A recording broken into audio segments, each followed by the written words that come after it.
في خبر عاجل يظهر على الشاشة، نفت مصادر دبلوماسية موثوقة ما نشرته وسائل إعلام عربية عن وجود إنذار بجدول زمني محدد لإيقاع عقوبات ضد العراق في حالة عدم تشكيل حكومة جديدة بموعد محدد.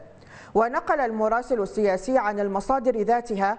أن ما نشر ليس سوى أخبار مزيفة لا صحة لها إطلاقا، وطبقا للمصادر ذاتها فأن وجود إشارات واضحة موضوعة أمام السياسيين العراقيين لا يرتبط بجدول زمني، مذكرين بالمبادئ السبعة التي سلمها مسؤول في البيت الأبيض إلى السفير العراقي في واشنطن الأسبوع الماضي، مشيرين إلى جدية تلك الرسائل وثباتها كدليل عمل للحكومة العراقية الجديدة عند تشكيلها، وآنذاك سيجري التعامل مع العراق كدولة صديقة وناجحة تحظى برعاية الولايات المتحدة وحمايتها.